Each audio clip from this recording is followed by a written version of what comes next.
Okay guys, good morning. Tuesday, no classes, all levels because of the impending weather, and because of that we will prepare something, an Ilocano dish for lunch, but I am not going to prepare it since it is Ilocano. I am just half Ilocano. My mother is from Ilocos, La Union, and wifey, a pure Ilocano from Isabela, will be the one preparing the fabulous dish. And it is the pakbet, but it is very Ilocano because the meat that I would be preparing is the bagnet. Guys, here are the ingredients for the bagnet.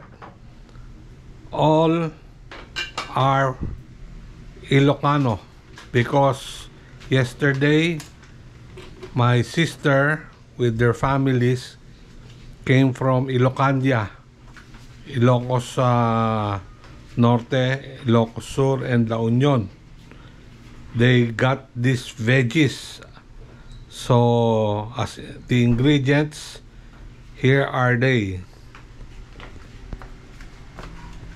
We have the okra, the calabazas, onion, fish bagoong. Wow, very Ilocano. Of course, magic sarap, the famous bagnet from Ilocos Sur. They got this for me because I ordered it, but they did not let me pay because pasalubong daw. Here are the others. Shout out to my cousin Oliver, who gave us the sitaw, the talong, the ampalaya. This is the ampalaya. Okay? Okay guys, we're back in the kitchen. As I have said, we will prepare lunch, and today's lunch is the pakbet Ilocano style. So Mama Jen is preparing the wok. Must be heated. There is the heat, steaming hot because of the small amount of water, and she will place the oil.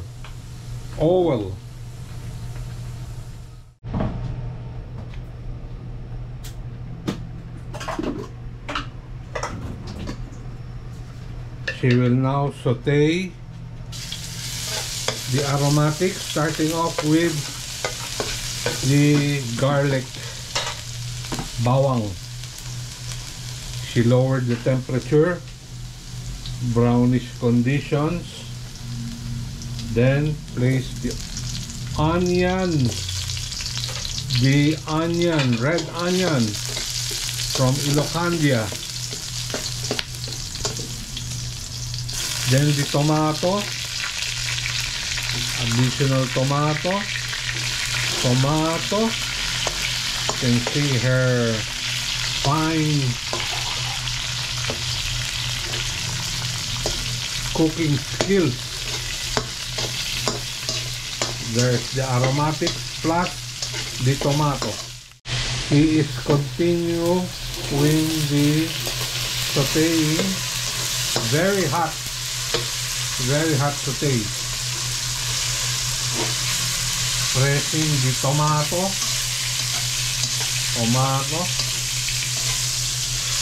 the ingredients. She will then place this other ingredients. Wow, my favorite, my fab bagnet. We now place the calabazas or calabasa and the water, a generous amount of the water. Place in the cup. Next would be, of course, the bagoong.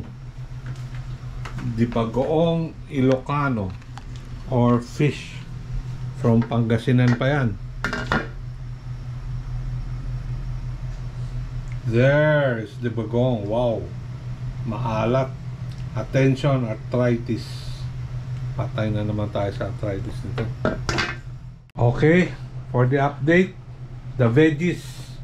We'll now place the veggies, assorted veggies, to include the talong, the okra, walang okra, sitaw.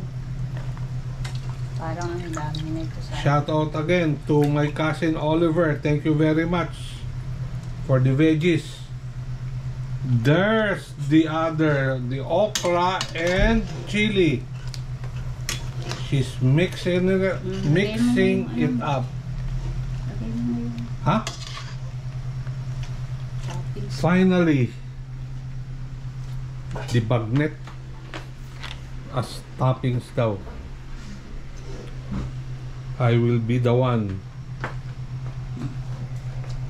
to place it. There you go, the bagnet from Ilocos.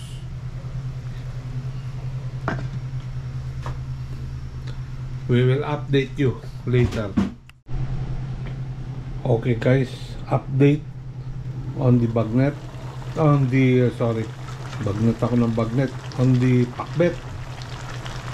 It is now boiling hot. Toppings, yummy kasi itong bagnet, kaya puro bagnet na lang ako. Yan. So we will wait until it is tender and the juices have absorbed the fragrance and the aromas.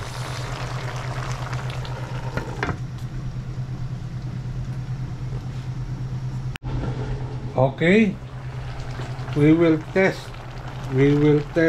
kung anong lasa nito.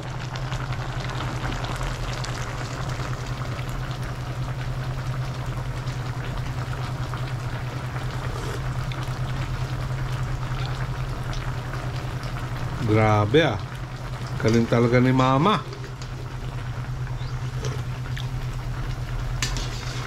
Galing ni mama. Although gusto ko pamalat pero bawal eh. Tama-tama lang yung alat. Siyempre, bigyan natin ganito na. Yun. As enhancement, the magic sarap. Yes. Okay. Okay guys, the confirmatory taste test. Tingnan natin, may magic sarap na kung talagang maayos ang timplada. To. Yan. Tingnan natin kung maayos ang timplada with the magic sarap.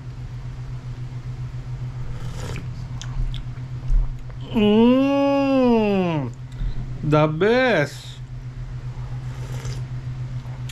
Sarap.